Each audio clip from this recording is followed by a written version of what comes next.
Salve, salve, sejam bem-vindos, ouvintes e espectadores de Os Pingos nos Is. Eu sou Felipe Moura Brasil e na nossa programação de fim de ano do nosso programa, hoje temos uma entrevista especialíssima com um convidado ilustre, o vice-presidente da República, Hamilton Mourão, que está lá em Brasília, ao lado de José Maria Trindade, enquanto eu estou aqui no estúdio novo da Jovem Pan em São Paulo. Bom dia, vice-presidente, muito obrigado por nos conceder essa entrevista no fim do ano. Bom dia, Felipe. Satisfação muito grande poder conversar com vocês e também com toda essa imensa audiência que acompanha o programa aí de vocês. General, eu queria que o senhor contasse um pouco aqui para os nossos ouvintes e espectadores da Jovem Pan quais foram exatamente as suas atividades nesse primeiro ano de governo, porque muita gente que eu encontro, muita gente com a qual eu converso, só tem notícia do senhor quando o senhor dá uma entrevista, uma declaração mais polêmica, que acaba tendo uma repercussão muito grande, mas eu, como jornalista, recebo a sua agenda oficial, vejo que o senhor trabalha muito. Então, quais foram exatamente as suas atividades e o que mais impressionou o senhor nesse primeiro ano de mandato? Olha, o que ocorreu ao longo desse ano, a primeira coisa foi definir, junto com o presidente Bolsonaro, o espaço de manobra que eu teria como vice-presidente, uma vez que a Constituição ela não atribui nenhuma missão específica, como em outros países ocorre, à figura do vice-presidente. Em consequência, eu tive um desempenho ligado aí à área externa, por meio das comissões que eu presido, que é a Comissão Brasil-China de alto nível, a COSBAN, assim como a comissão de alto nível com a Rússia, a comissão com a Nigéria, bem como tendo representado o governo brasileiro e alguns eventos aí da área externa, além de ter mantido um diálogo com o corpo diplomático acreditado aqui em Brasília, que me procuraram, seja nas visitas de cortesia que são normais, seja também em almoços que eu tive com embaixadores da União Europeia e com os embaixadores aqui da América Latina e do Caribe. Na área interna, eu procurei atingir públicos específicos, notadamente associações comerciais, federações de indústria, e outros segmentos da sociedade civil, buscando levar a mensagem do nosso governo, principalmente no tocante às reformas que são necessárias e que é a grande tarefa que nós temos de implementar, de modo a que o país realmente consiga avançar no rumo do desenvolvimento sustentável e rompa essa armadilha da renda média que nós estamos aí encalacrados aí nos últimos 40 anos. O Brasil, general, está no caminho certo em lidar com esses mecanismos internacionais e essa relação política e comercial? Zé Maria, hoje o mundo vive um momento bem conturbado, fruto aí da ascensão da China como uma grande potência, e toda vez que o poder de outras nações é ameaçado pelo surgimento de uma com grande capacidade, isso leva a uma acomodação, vamos dizer assim, no relacionamento e no próprio equilíbrio de poder que caracteriza o relacionamento entre as nações. Como consequência, nós temos que nos saber posicionar nesse Você espectro. Esteve lá, Eu estive na China, também estive no próprio Estados Unidos, tive a oportunidade lá nos Estados Unidos de me reunir com pensadores americanos, seja lá na Universidade de Harvard, seja em Washington, e em todos nós procuramos mostrar o nosso posicionamento dentro de uma linha de ação, de um pragmatismo flexível.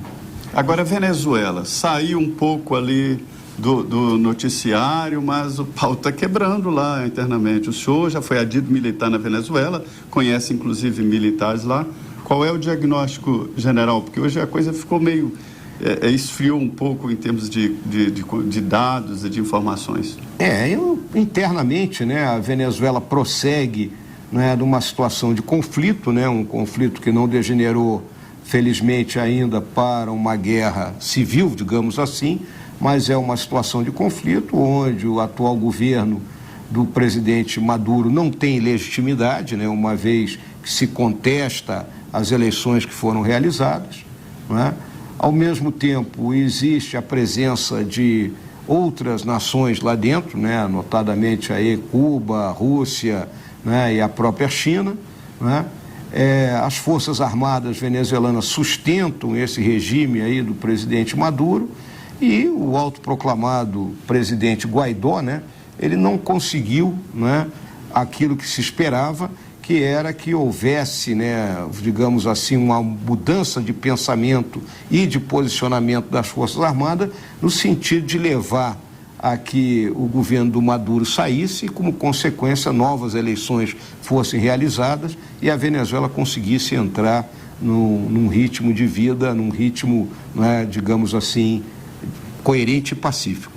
General, aproveitando esse tema das relações internacionais, o senhor esteve recentemente lá na Argentina, nesse processo de transição, já que o Alberto Fernandes foi eleito na chapa da Cristina Kirchner, ex-presidente do país e aliada dos petistas, que antecederam aí o governo do Jair Bolsonaro, do qual o senhor faz parte. Houve uma tensão inicial logo após a eleição, já que ele gritou Lula livre, defendeu o Lula contra o poder judiciário brasileiro. Jair Bolsonaro deu declarações também ríspidas em reação às declarações e atitudes do presidente eleito da Argentina. Queria saber como é que foi essa viagem, quais são as suas impressões, porque apesar de todas as divergências ideológicas e talvez até morais, a Argentina é um parceiro comercial importante para o Brasil.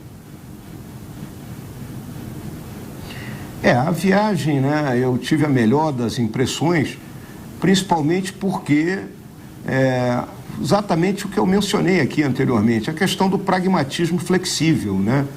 Então, o nosso relacionamento com a Argentina é um relacionamento que vem desde o século XIX, não é? Existe uma simbiose, não é? E vamos dizer assim, uma interdependência muito grande entre os dois países, fruto das relações diplomáticas, políticas, comerciais que vieram ocorrendo ao longo de todo esse período, não é? E, a partir do presente momento, ficou claro que o presidente Fernandes e o presidente Bolsonaro, né, chegaram à conclusão de que as pontes têm que ser mantidas e, dessa forma, eu fui recebido lá em Buenos Aires. Fiz questão de ressaltar ao presidente Bolsonaro que o único país mencionado no discurso de posse do presidente Fernandes foi o Brasil, ou seja, uma menção dessa natureza mostra a importância que a Argentina dá às relações entre os dois países, né? Eu senti um clima agradável, conversei com o Daniel Scioli, que é o embaixador designado pelo novo governo argentino para representá-lo aqui, né, em Brasília. Portanto, eu vejo de uma forma muito positiva, né, e promissora as relações que serão estabelecidas e acredito que brevemente os dois presidentes estarão se encontrando. Zé Maria. General, é inevitável a pergunta, o relacionamento do senhor com o presidente Jair Bolsonaro. Houve um momento ali que parecia que os dois estavam se estranhando, mas eu fui testemunha ali no Palácio em várias solenidades, ele descendo abraçado ao senhor e tal. E mais recentemente essa história do próprio Palácio falar no ministro da Justiça, Sérgio Moro, como vice. Como é que o senhor está analisando essas informações e esses fatos? Olha, o que ocorreu aí ao longo logo do começo aí do nosso governo, né? Alguns atores, né, procuraram, né, exercer, digamos assim, um certo tipo de influência no relacionamento entre o presidente Bolsonaro e o seu vice-presidente. Tradicionalmente, aqui no Brasil, o relacionamento presidente-vice, né, é algo que tem que ser levado numa sintonia muito fina e muito organizada, né, para que não demarge nenhum tipo de interpretação. E eu tenho procurado me conduzir dentro daquilo que eu aprendi ao longo de 46 anos de vida militar, né, dentro dos princípios da lealdade, né, do princípio da disciplina intelectual em relação às decisões presidenciais, né, e dessa forma nós fomos construindo esse trabalho, né, e estamos chegando aqui ao final desse ano, né, num ambiente extremamente positivo, ano, né? Parece mas um ambiente extremamente positivo, viu, Zé Maria? E com o presidente entendendo que ele tem determinadas tarefas que ele pode me designar, porque sabe que elas serão cumpridas dentro da diretriz que ele traçou. Agora, a antecipação da disputa eleitoral, né? Isso acontece daqui a mais de 3 anos. Essa questão do quem será o vice-presidente numa eventual reeleição do presidente Bolsonaro é algo que a turma deve estar com uma bolinha de cristal aí, né? Olhando para isso, né? Eu tenho uma posição muito clara, né? Se o presidente for concorrer à reeleição e na composição política necessária para que ele obtenha êxito, ele precisar chamar outro nome, não tem nenhum problema nisso aí, né? Eu sempre digo, eu sou um ator coadjuvante nessa película onde o presidente Bolsonaro é o ator principal. Se ele precisar de outro político ou de outro partido, ele tem livre-arbítrio para isso aí, e é algo que não me preocupa em hipótese alguma. General, aproveitando a pergunta do José Maria Trindade, houve a exoneração do general Santos Cruz, houve a saída também do general Santa Rosa, que diz que o presidente Jair Bolsonaro se cercou ali de garotos de 20 e tantos a 30 e tantos anos, que fazem uma blindagem em relação a tudo que pode chegar ao presidente. E o senhor, general, permanece no governo. Já se fala também na imprensa nesse enfraquecimento da ala militar, ou pelo menos numa redução do número militar em torno do presidente da República. O senhor vê isso? O senhor considera importante a expertise dos militares para ajudar o atual governo? Olha, o que eu vejo é o seguinte: em primeiro lugar, eu sempre discordei da menção da existência de um grupo militar, né? Na realidade, o que o presidente trouxe para o governo dele foram pessoas oriundas das Forças Armadas, cada uma com a sua expertise, e que foi colocada em diferentes áreas. Exceção feita a minha pessoa, que fui eleito junto com ele, para a função que ocupo. O grupo, as pessoas oriundas aí do meio militar, eles trazem a sua bagagem cultural, trazem o seu conhecimento da administração pública, trazem a organização e a metodologia que são características das Forças Armadas, e que fazem com que o nosso desempenho seja sempre acima da média, exatamente por essa capacidade de planejamento, de conseguir observar quais são os fatores de influência para um determinado momento e a forma de melhor utilizá-los. Eu vejo dessa forma, Óbvio que alguns companheiros que iniciaram essa caminhada junto com a gente, o presidente em determinado momento decidiu substituí-los, como os casos aí que você citou, do Santos Cruz, do general Santa Rosa, Mas eu vejo que não existe uma influência militar dentro do governo. O que existe é exatamente isso. Alguns militares que foram chamados para compor o governo. General, o Exército, até pelas suas atribuições e também no imaginário popular, é muito ligado à defesa do país. E a gente trata muito aqui na Jovem Pan, em Os Pingos nos Is, da questão das fronteiras, da entrada de armas e drogas no Brasil. E a gente está vendo aí o trabalho do ministro da Justiça e Segurança Pública, Sérgio Moro, com a redução em 22% da taxa de mortes violentas no Brasil. Como é que o senhor acompanha esse cenário de potencial diminuição da criminalidade no país? Olha, esse cenário é um cenário extremamente positivo. Ele é fruto de um trabalho de integração que veio sendo feito pelo Ministério da Justiça, aí, por meio da Secretaria Nacional de Segurança Pública, desde sempre, dentro das análises que se fazia em relação ao sistema de segurança pública no Brasil, essa questão de integrar os esforços das diferentes polícias estaduais, seja a Polícia Militar, a Polícia Civil, com a Polícia Federal, a Polícia Rodoviária Federal e as próprias Forças Armadas, era algo que vinha avançando de uma forma, digamos assim, contínua, e tomou um impulso maior ao longo agora desse ano, por meio do trabalho da equipe do ministro Sérgio Moro. A nossa questão de fronteira é uma questão complicada. O Brasil tem mais de 16 mil quilômetros de fronteira terrestre, com 10 países diferentes, Poucos países no mundo têm isso. Eu costumo muitas vezes comparar com a questão dos Estados Unidos, que só faz fronteira com 2 países. Um é o Canadá, que não tem problema, e o outro é o México, que é uma fronteira talvez do tamanho da que nós temos com o Peru, né, e que eles mal conseguem controlar. Então, essa questão de fronteira é algo que nós ainda temos que avançar, porque é um trabalho que tem que ser conjunto, tanto do nosso lado como dos países do outro lado.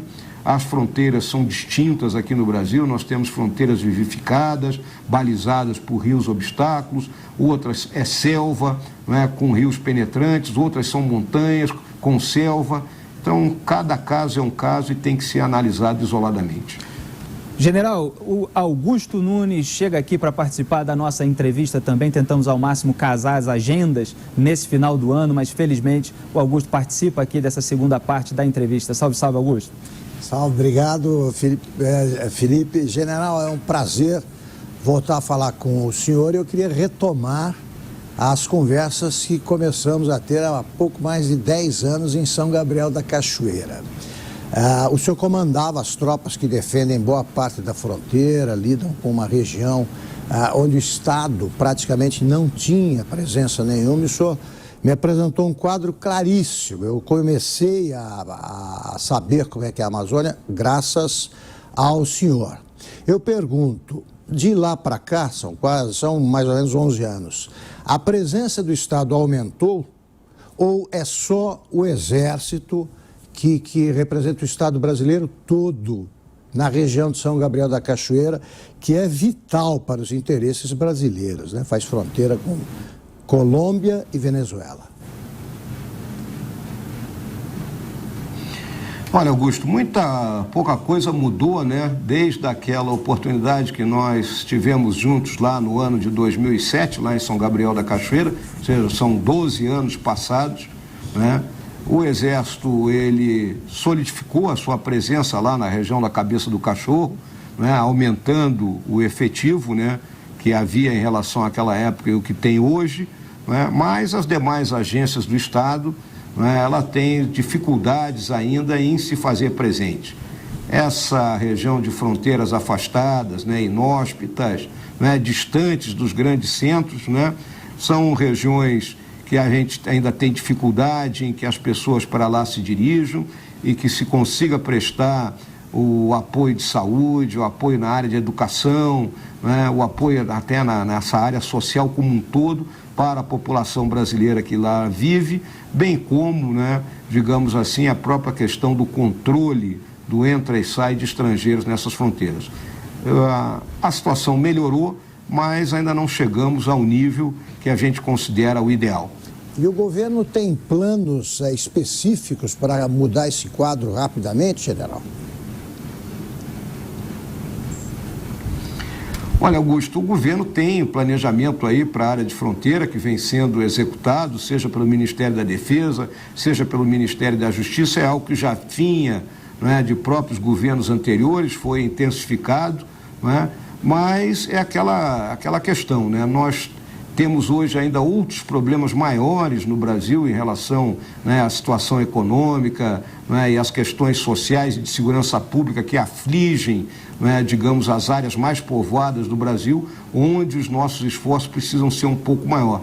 Por isso, a área de fronteira, ela não tem ainda toda aquela, digamos assim, prioridade que poderia ter.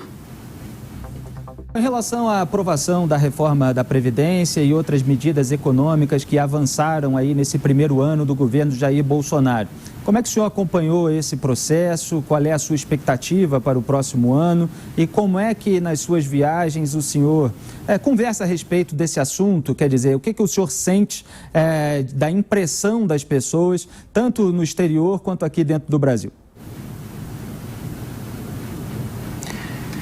Não resta dúvida que o segmento, digamos assim, da sociedade civil que acompanha com maior intensidade a situação econômica do nosso país já compreendeu desde algum tempo que nós temos dois grandes problemas estruturais, que é a questão do déficit das contas públicas e o problema da baixa produtividade. O déficit das contas públicas, né, ele começou a ser atacado com a reforma da Previdência, mas precisa avançar ainda com o enxugamento de parcela dos gastos obrigatórios, né, bem como com as privatizações e a própria reforma administrativa, né, que é uma das prioridades a serem colocadas para o próximo ano. Na coluna da produtividade, nós temos a questão das concessões, ou seja, o investimento em infraestrutura, onde o recurso público ele já não alcança mais capacidade para atender às necessidades e nós temos que atrair o parceiro privado. Então é o trabalho que vem sendo feito aí pelo Ministério da Infraestrutura, pelo Ministério de Minas e Energia, pelo PPI lá na Casa Civil com o ministro Onyx, né? Também a questão tributária é outra prioridade, né? E que está sendo discutida dentro do Congresso e é outro assunto que tem que avançar para uma decisão no próximo ano. Então eu coloco aí concessões, privatizações, reforma administrativa e reforma tributária como os pontos que nós temos que colocar como prioridade para 2020. General, o senhor citou o caso da infraestrutura comandada pelo ministro Tarcísio Gomes, que tem sido considerado um ministro bastante técnico, que não se envolve em maiores polêmicas, que está lá trabalhando. O senhor chega a ter reuniões com o ministro Tarcísio ou com outros ministros? O senhor participa de alguma forma de determinadas decisões ou acompanha mais de fora todos esses processos? Não, o que é me dado a conhecer são o que ocorre durante as reuniões do Conselho de Governo, né? Então, amanhã, por exemplo, nós temos mais uma reunião, talvez seja a última reunião do ano aí, do Conselho de Governo, e nesse momento são debatidos aí algumas decisões que têm que ser tomadas pelo presidente em relação a esses diferentes temas. No mais, né, eu acompanho, né, dentro daquilo que é me dado a conhecer e que faz parte da compartimentação, né, de qualquer processo decisório, e naquilo que eu tenho sido chamado, eu procuro colocar aí a minha opinião. General, o senhor em determinado momento falou sobre alguns atores que estavam envolvidos nas turbulências iniciais do senhor com uma ala do governo. E houve declarações, postagens, principalmente do Carlos Bolsonaro, filho do presidente. Depois o senhor minimizou esse caso. Como é que é a relação hoje? Isso são águas passadas? O senhor olha para frente? Olha, eu sempre tenho colocado, já coloquei para alguns colegas de vocês, né, que eu tive 46 anos no Exército, né?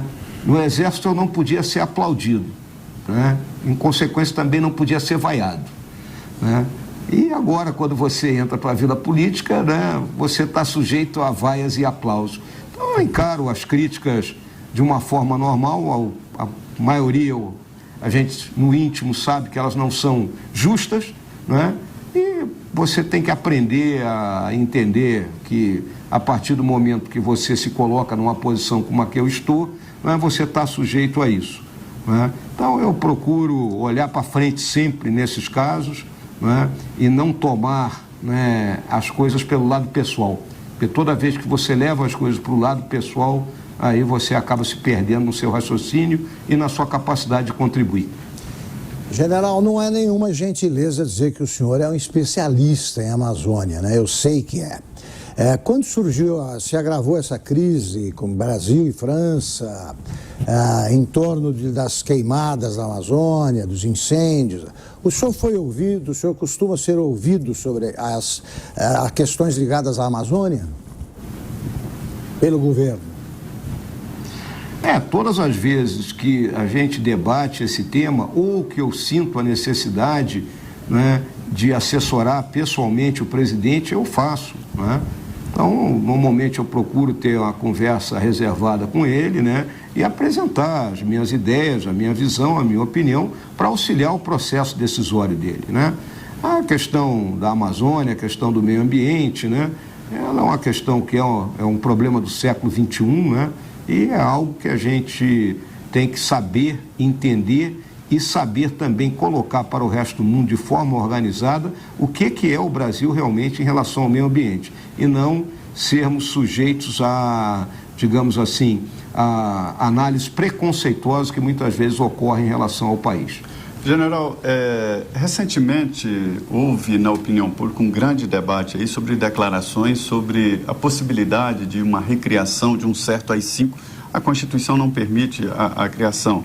Primeiro a fala do deputado Eduardo Bolsonaro, depois aquela fala que eu considero mal compreendida do ministro Paulo Guedes, né? Como é que esse assunto é visto, Genaro, no governo e, inclusive, no meio militar? Existe essa possibilidade, defesa, o repúdio, como é que é? É óbvio que não, né? Em primeiro lugar, o ato institucional número 5 é algo que faz parte da história passada do Brasil, né? Já são 51 anos, né? Que ele ocorreu, foi em 1968, né? Dezembro de 68. Né? Se nós botarmos 51 anos de 1968 para trás, nós daríamos a Primeira Guerra Mundial, né? Então, é algo que já ficou muito para trás. Então, essas menções que ocorreram aí, tanto por parte do Eduardo como do Paulo, né, foram algo que, no final das contas, gerou uma certa, digamos assim, celeuma, mas foram declarações descontextualizadas e fora da realidade que se vive aqui no Brasil. Até porque, se tivéssemos que encarar uma situação de anormalidade aqui no nosso país, a Constituição prevê os mecanismos para isso, né? Desde a intervenção federal nos estados, como aconteceu na segurança pública do Rio de Janeiro no ano passado, passando pelo estado de sítio e estado de defesa. E a reação, general, foi muito forte, inclusive presidentes de poderes, como do Senado, da Câmara e do Supremo Tribunal Federal, uma reação muito forte. Teria sido ali um recado? Olha, eu acho que... Vamos ver que foram as duas pessoas que mencionaram. Uma, o Paulo Guedes, você mesmo, né, Zé Manuel, colocou, que foi tirado do contexto, né? Ele comentou em relação às manifestações que estavam ocorrendo no Chile, alguém dar um grito disso aí. E o Eduardo, foi uma defesa, né? Eduardo Bolsonaro, numa entrevista sangue doce lá com a Lenda Nagli, né? Então, eu não vejo, né, nenhuma hipótese aqui no Brasil para a gente voltar 50 anos atrás. O Brasil de 50 anos atrás era um, o Brasil de 2019 é outro, né? 2020 já que estamos entrando. Na comunidade de inteligência há vamos dizer, um acompanhamento do que acontece no Brasil, porque se falou aí na possibilidade de criar aqui um sistema parecido ou um clima parecido com o que acontece em vários países, como Venezuela, como na Bolívia e no próprio Chile. Como que está essa leitura? Olha, nós tivemos, né, o nosso momento de manifestações no ano de 2013, né, que todo mundo, né, principalmente o governo de então, que era o da presidente Dilma Rousseff, né, foi surpreendido, né, pela magnitude daquelas manifestações e que iniciaram, né, mais ou menos muito similar ao que ocorreu no Chile, né, por uma questão do aumento de passagem de ônibus, né, e lá na questão... Estopim, né? Só que hoje o que ocorre? A capacidade de mobilização, né, principalmente aí dos mais jovens, né, ela ocorre via as redes sociais. As redes sociais são incontroláveis nisso aí, né? Okay? Então existe uma capacidade de da noite para o dia ocorrer esse tipo de manifestação. Mas hoje nós não vemos aqui no Brasil, né, algo que possa servir de um estopim para que nós tenhamos os atos de violência que foram verificados nos nossos vizinhos. General, só para dar a oportunidade do senhor esclarecer, o senhor deu, aproveitando aí a pergunta do Zé Maria Trindade, uma declaração recentemente a respeito da ditadura e repercutiu em várias manchetes que o senhor estava dizendo que a ditadura não foi ditadura. Então, só para explicar aqui para os nossos ouvintes e espectadores a sua opinião a respeito daquilo e a diferença entre um regime autoritário e ditatorial, porque há algumas nuances aí que a sua declaração deixou em aberto. Por favor. Olha, eu já me referi a esse assunto, né? Que cada um tem a sua opinião e a sua visão da história, né?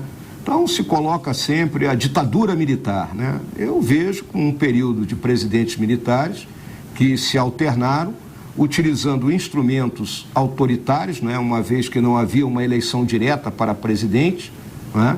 Mas com uma oposição existente, né? Oposição que foi consistente, tão consistente que na eleição ali em 1974, né, já tiveram uma maioria, um grupo significativo, né, dentro do Congresso, que depois levou o presidente Geisel em 77 a jogar aquele pacote de Abril numa tentativa de reconquistar, digamos assim, a maioria dentro do Congresso, né? Então eu vejo aquele período como dessa forma, né? Não numa ditadura clássica, né? Como nós tivemos aí em Cuba, como tivemos na Rússia, como tivemos na Albânia e em outros países aí que foram enaltecidos por alguns dos nossos brasileiros que acreditavam naquele tipo de governo. General, da mesma forma que o senhor, eu acho que esse período, sobretudo o período relativo ao AI-5, já pertence à história, deve ser analisado como um capítulo da história, como o senhor faz. Agora, o escritor William Faulkner dizia que em determinados lugares o passado não passa. De vez em quando o Brasil me dá essa impressão de que é um desses lugares. O senhor não acha também que a atitude do governo em reviver continuamente, em fazer sucessivas alusões a 64, não contribui para isso?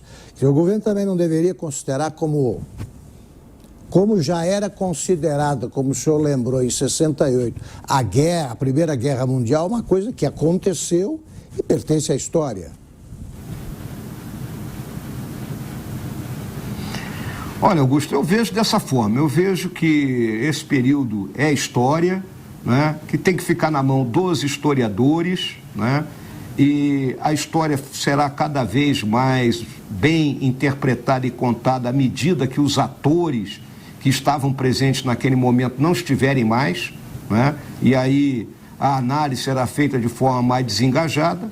Agora, o nosso governo, você sabe, né, perfeitamente que ele, né, tem uma simpatia pelos fatos que ocorreram naquele período e pela tarefa que foi feita de enfrentar o que era o comunismo, né? Então, de vez em quando, surge novamente esse assunto, mas eu acho que a própria imprensa, né, e vamos dizer, os setores da inteligência nacional já poderiam descartar isso e colocar, né, na história, assim como foi a Revolução Constitucionalista de 32, assim como foi a Revolução de 30, assim como foi o tenentismo. O movimento de 64, ele faz parte da evolução histórica e política do Brasil. Apenas isso. General, qual é a sua perspectiva para 2020? O que o senhor espera do governo no ano que se inicia daqui a algumas semanas?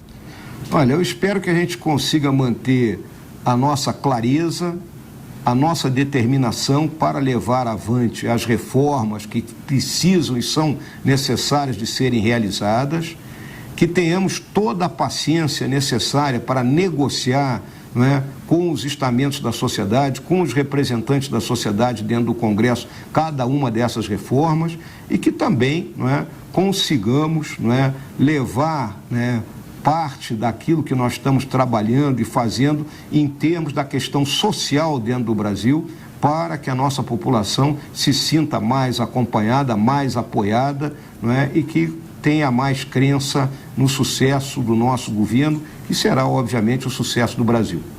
General, agora não posso encerrar essa entrevista sem fazer a pergunta que eu considero a mais importante, obviamente, aqui estou sendo irônico. Eu sei que o senhor é flamenguista como eu e está encerrando o ano feliz. A gente aqui está fazendo essa entrevista antes do jogo do Flamengo com o Liverpool, mas campeão estadual, campeão brasileiro e da Libertadores já é bastante, né? Olha, foi um ano maravilhoso até agora, né, para o Flamengo, né? A gente como flamenguista, eu não vou falar, o pessoal fala, fulano é flamenguista roxo, flamenguista doente. Eu acho que isso para mim é pleonasmo, todo flamenguista é roxo e doente, né? Mas amanhã nós temos o jogo com o Al Hilal, Deus quiser vamos passar para no sábado, dia 21, repetirmos o que ocorreu em 81 e que a nossa torcida vem cantando aí. A nação pede de novo. Vamos lá. General Hamilton Mourão, muito obrigado pela sua participação aqui no final de ano de Os Pingos nos Is, na Jovem Pan. O senhor é sempre bem-vindo. Boa tarde, boa noite, bom trabalho para o senhor nesse fim de ano, bom descanso também, bom trabalho em 2020 e no resto do mandato. Muito obrigado, um abração aí para vocês e para todos os nossos ouvintes e espectadores. Maravilha, esse foi Os Pingos nos Is, uma edição especial de fim de ano. Aqui Felipe Moura Brasil com Augusto Nunes em São Paulo, lá de Brasília, José Maria Trindade com o vice-presidente da República, Hamilton Mourão. Um grande abraço, até a próxima.